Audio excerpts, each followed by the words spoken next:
lagi ke rawa gelap di mana Bailong terus berlari sambil mengingat kematian Raja Naga dan Kak So. 龙王爷爷，寿大人要白白牺牲的，我不会让小女 Tanpa disadari, semua luka yang dialami tubuh Bailong sembuh tanpa bekas. Suasana suram di rawa yang gelap gulita itu semakin mencekam. Burung gagak juga berterbangan ke sana ke sini. Bailong terus mengingat perkataan Raja Asura untuk tidak berhenti ketika berlari sampai bisa keluar dari rawa gelap itu. Ternyata banyak akar besar yang merambat hidup di rawa itu. Mereka terus mengejar Bailong yang bisa melirik sedikit ke belakang untuk melihat apa yang mengejarnya. Akar-akar hampir menyeret Bailong, tapi karena tekad yang kuat Bailong, akar itu lepas dari tubuh Bailong. Ketika keluar dari rawa itu, para akar tak kuat dengan sinar matahari dan kembali ke habitatnya. 跑了一整天，终于 Di lain tempat, Guan Yin menerima burung telepati yang dikirim oleh Yu Fengzi kepadanya. Dari sini, Guan Yin tahu kalau kitab suci bersama serigala putih.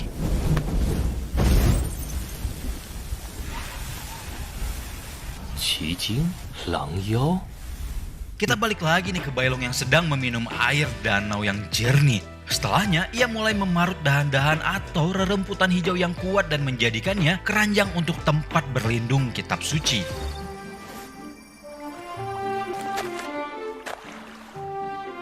Di tengah perjalanannya, ia terus memanggil kakek Tudi. Sampai kakek Tudi muncul dengan payung pantai pink yang nyentrik banget. Kakek Tudi lega melihat Bailong, melihat bagaimana kengerian pertarungan itu terjadi. Ketika Bailong mengatakan pertarungan itu disebabkan perebutan kitab suci, kakek Tudi ingin menenggelamkan kepalanya lagi. Sekuat tenaga Bailong menahan kakek Tudi karena ia ingin menanyakan apa yang Kak So minta, yaitu mencari Tang Sanzang. Kakek Tudi menceritakan tentang Grandmaster Tan Sanzang.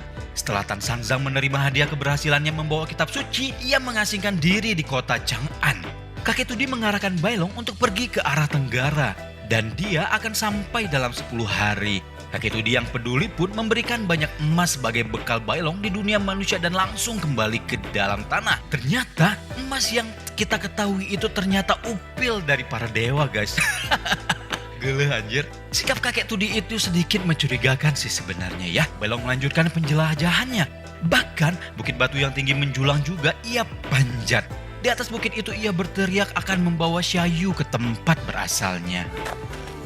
Xiaoyu, song ni hui jia. Sesampainya di kota Chang'an banyak bangunan dan rumah-rumah. Bailong tiba di pasar yang ramai pembeli juga pedagang. Ia melihat sekeliling dan mengendus-enduskan hidungnya ketika mencium bau yang enak. Ternyata itu bau sate daging domba. Memang tidak diragukan lagi kalau sate selalu memiliki bau yang khas. Mang jualan yang nawarin satenya tapi harus bayar 5 koin katanya. Bailong spontan jawab nggak punya koin dan si mamangnya langsung ngusir Bailong. Tak menyerah, Bailong langsung menunjukkan barang bawaan emasnya. Dan langsung si mamang sate menjadi seperti luluh. Bahkan pedagang lain juga menawarkan dagangannya kepada Bailong. Tapi si mamang jualan mengusir mereka dan memberikan sekantong penuh dan banyak sate kepadanya. Bailong sambil makan bertanya kepada mamang sate apa dia mengenal Tang Sanzang. Dan dia menjawab bahwa Tang Sanzang berada di rumah bordir terbesar di kota. Tak butuh waktu lama, Bailong langsung pergi dan sampai di depan pintu rumah bordir itu. Tapi 2 penjaga menghalanginya. Tenang, ada uang, semua beres. Bailong langsung memberikan 1 butir emas dan pintu dibukakan. Bailong masuk dan langsung berlutut di lantai melihat seseorang sedang tertidur membelakanginya. Ia meminta orang itu untuk mengantarnya ke surga barat sekali lagi. Tanpa diketahui, mata orang itu terbuka dan terlihat kilasan ingatan di pupil matanya. Bailong cerita bila kitab suci itu sahabatnya bernama Xiaoyu. Kakek Raja Naga dan semua orang ingin melindunginya tapi sekarang sudah modern. Tang Sanzang bangun lalu menghampiri Bailong dan sekilas ingatannya terlintas.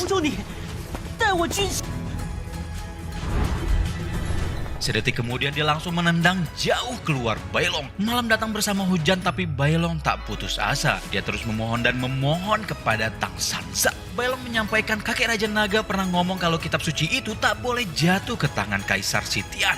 Tang Sanzang tetap saja tak peduli karena ia tak ada hubungannya lagi. Dan dia bilang sudah melupakan masa lalu hingga hidupnya sekarang sudah damai. Dia mengusir Bailong habis-habisan. Bahkan menyerang Bailong lalu meninjunya dengan kuat.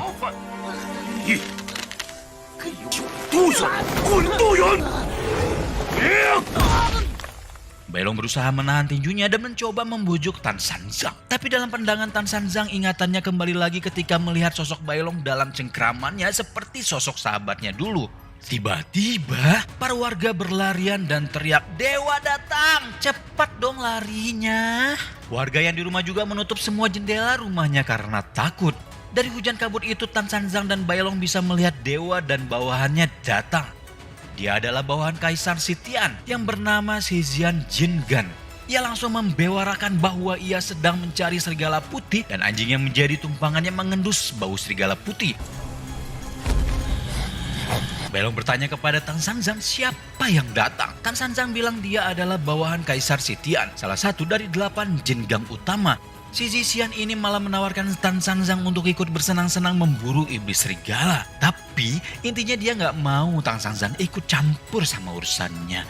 Ya sebagai awalan, pengawal yang maju melawan Bailong tentunya. Bailong awalnya mau lari untuk menghindar, tapi lari mereka lebih cepat daripada Bailong. 小子，哼，快点，快点拿出，快拿出来，听到没有？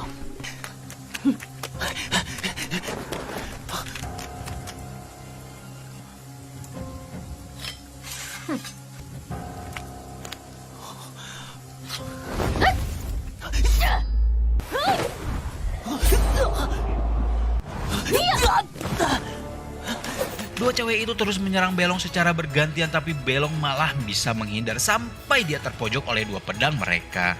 Meski Bailong terus meminta tolong kepada Tan Sanzang, dia tak beranjak sedikit pun.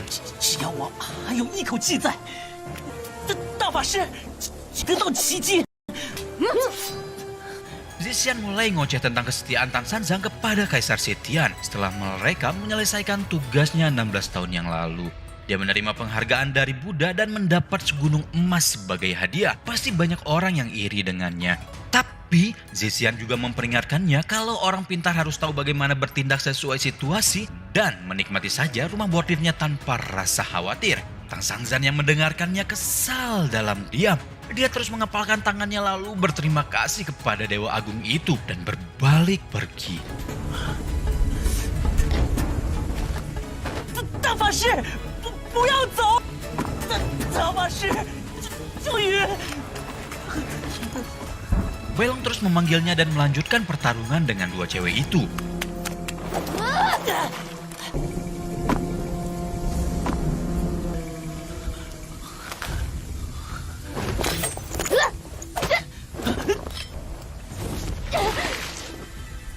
Dalam rasa kalutnya kekuatan naga, Kak So membantunya melawan mereka.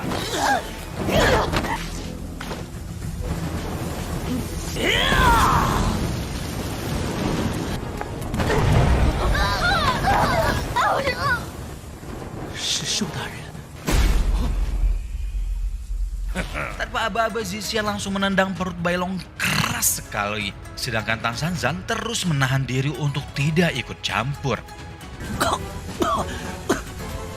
Akhirnya Zixian beraksi dengan jurus segel lingkaran dan Bailong dengan roh naganya tapi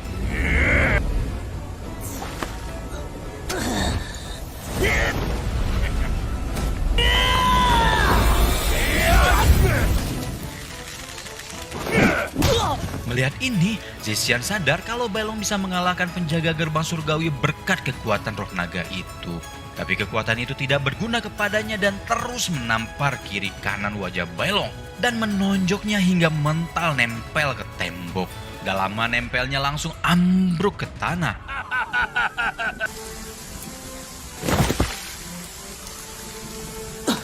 Bailong yang sekarat terus memohon kepada Tan Sanzang yang berdiri di depan pintu rumah bordirnya.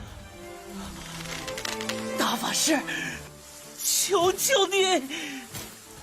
Tapi Zixian mendekat dan... 让你救！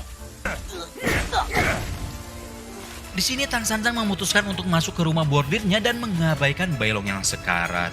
Dua pengawalnya sudah siap siaga di tempat, tetapi Tan Sanzang meminta mereka untuk menunggu di bawah atau di basement bahasa kekiniannya gitu ya.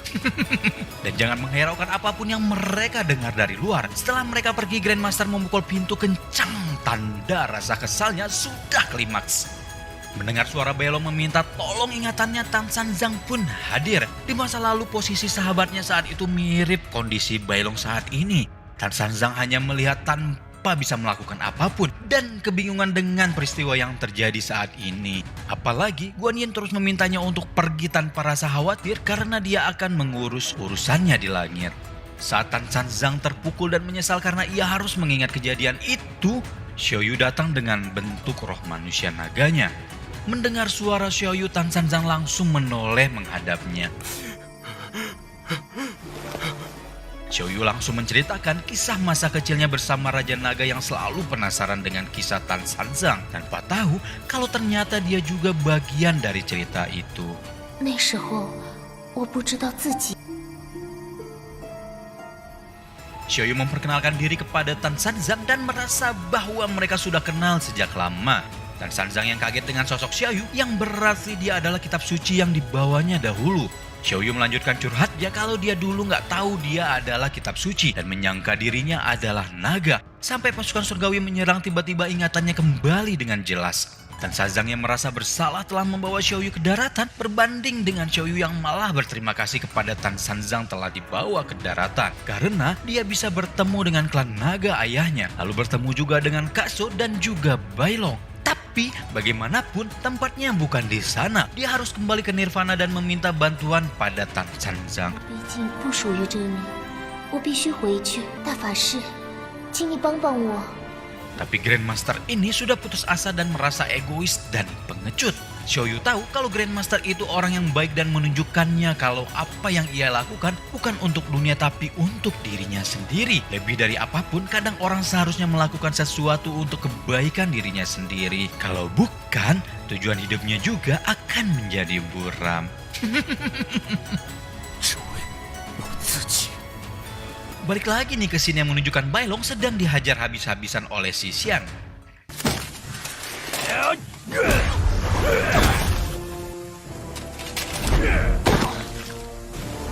都快死了，还爆发慈悲，你上路吧！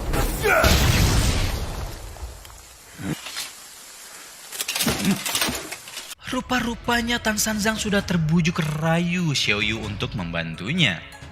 Kita dikasih flashback nih sama Tan Sanzang. Saat itu Tan Sanzang berharap bisa belajar dari barat untuk menghilangkan penderitaan di dunia. Tapi dia mengalami berbagai macam rintangan untuk perjalanan ke Nirvana dan hanya diberikan hadiah kebingungan. Maksudnya dia merasa ada yang salah dengan hasilnya, tapi gak tahu apa yang salah di situ. Pokoknya ada yang aneh gitu intinya ya.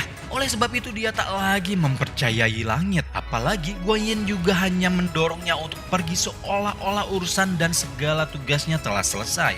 Dia juga takut bertanya dan menyerah di bawah kekuatan orang langit.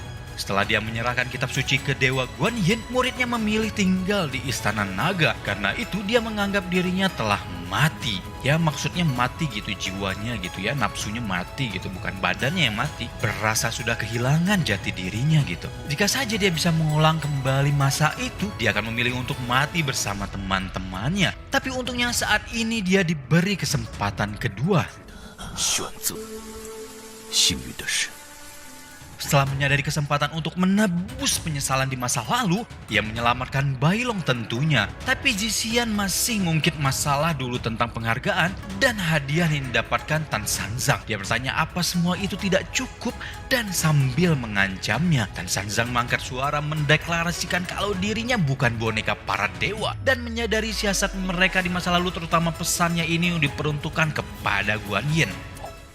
我一直想找出化解世间仇怨，之后又将我的信念彻底粉碎。6年，是小鬼的一句话惊醒了我，睡够了。哎呀呀！ Zixian terus meremehkan Tan Sanzang yang menurutnya dia telah berkhianat. Ketika Zixian menyuruhnya pergi, 因为谁能成功取来奇经？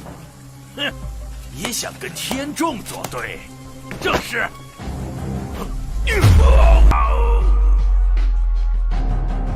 kekuatan Grand lalu banyak cahaya atau aura yang keluar. Tipe-tipe diam-diam menghanyutkan. 你不过是天宫一个二流货色，睁大眼睛看清楚。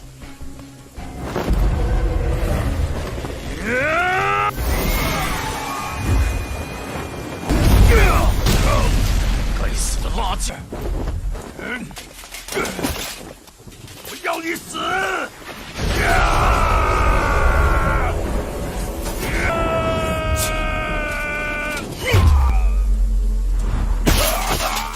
！Tang Sangzan yang memanfaatkan waktu teparnya Zixian mengangkat membawa Bailong ke depan pintu rumahnya agar aman gak kehujanan. Udahnya dia langsung duduk dan pamer tangannya yang melemah.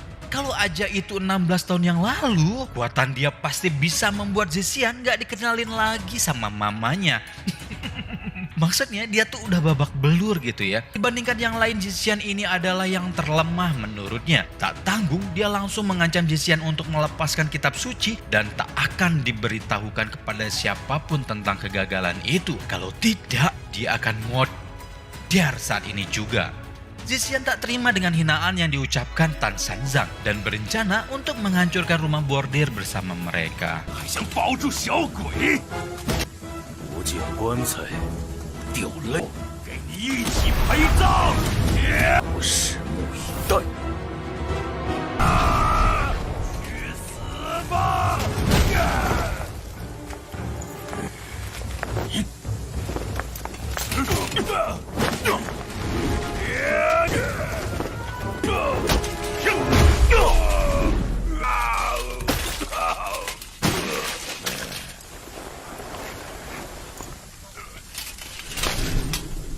！Di sini muncul lagi dua pengawal ceweknya berniat untuk membantu, tapi Zixian menolak itu. Zixian heran kenapa kekuatan Tan Shanzang sangat kuat berbeda dengan rumor yang didengarkannya kalau dia itu biksu yang lemah gemulai. Yeay, Tan Shanzang menganggap Zixian itu bodoh karena mempercayai rumor itu. Zixian ini tetap tidak menyerah. Dia mengingat kitab suci ini sangat penting bagi Kaisar Sitian.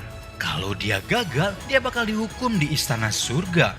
Dia lebih memilih mati daripada dihukum. Hukuman di istana surga ternyata sangat menakutkan dan tak bisa dibayangkan. 你死战到底！哦，原来是害怕受罚。阴宫刑罚有多可怕，不是你能理解的。孙子，处死战！ Zixian kembali menyerang. Kali ini Tan Shanzang kena pukul beberapa kali dan terdorong jatuh.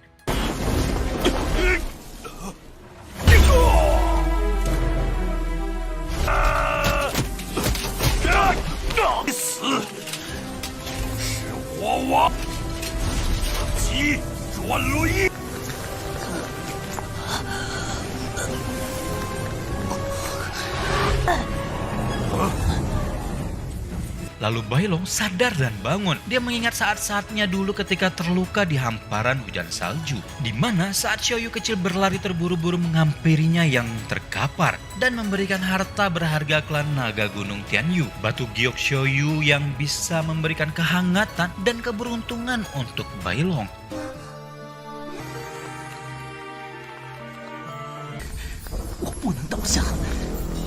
Seketika Bailong langsung menyerang kepala Zixian dengan cakarnya. Di sekeliling tubuh Bailong ada cahaya yang asing berwarna pink keunguan. Mungkin ini cahaya kekuatan serigalanya, soalnya beda dengan kekuatan roh naga warnanya. Tapi setelah serangan dari Zixian, Bailong langsung mengerahkan kekuatan roh naga yang berwarna kuning keemasan. Dan Shanzang aja takjub. Bailong yang terluka ternyata masih punya tenaga sebesar itu. Sayangnya, rumah bordir hasil kerja kerasnya selama 16 tahun itu harus terbakar ulah Bailong. Para penghuni rumah pun berjamaah pada keluar untuk mengungsi. Tan Shanzang juga mengarahkan mereka untuk pergi ke tempat menatap lekat singgasananya yang dilahap api. Sedangkan di dalam gedung yang semakin dimakan api itu, Bailong kelelahan karena kekuatan roh naga Kakso mengambil banyak energinya sambil dia menahan rasa sakit di perutnya. Jauh di depannya, Zixian bangun perlahan. Zixian merasa dibohongi atau mungkin Bailong marah pura-pura mengalah terhadap dirinya. Setelah mendengar kekesalan Zixian, Bailong bahkan tak mengerti dia hanya melihat Grandmaster terus dilukai. Karena itu, ia ingin membalas perbuatan Zixian. Padahal keinginannya adalah untuk pergi ke surga barat dan merasa tak menyinggung Zixian. Tapi Zixian terus menyerangnya. Tentu saja Zixian langsung tensiap. Tentu saja Zixian langsung tension up. Bailong tak akan mengerti nilai keagungan dari kitab suci yang jadi bahan rebutan. Api semakin besar, hampir semua tempat sudah terbakar. Bailong tetap bangkit dan kekeh kalau Xiaoyu adalah sahabat baiknya, bukan sebuah benda yang bisa diperebutkan. Ia akan melakukan semua yang ia bisa untuk melindungi sahabatnya tentunya. Zixian terus meminta Bailong untuk menyerahkan kitab suci kepadanya, padahal dirinya tak bisa bergerak banyak karena tenaganya sudah banyak terkuras. Tapi ketika Zixian akan maju menyerang, kayu-kayu itu mendukung Bailong. Tubuh Zixian banyak ditimpa kayu besar berapi sehingga tak terlihat sama sekali. 是谁？ Di saat kayu-kayu terus berjatuhan, membuat Bailong kebingungan mencari jalan keluar. Saat itu juga Tan Sanzang masuk membantu Bailong melarikan diri dari kobaran api. Bailong yang baik hati ini tetap saja menengok ke belakang untuk memeriksa Zixian. Setelah keluar, mereka hanya menatap rumah bordir yang paling mewah di kota Chang'an itu semakin dilahap kobaran api. Bisa dilihat bagaimana wajah kehilangan Tan Sanzang dan rasa bersalah Bailong di wajahnya. Sedih banget sih kalau rumah tempat tinggalnya selama 16 tahun itu hilang, hanya tersisa debu.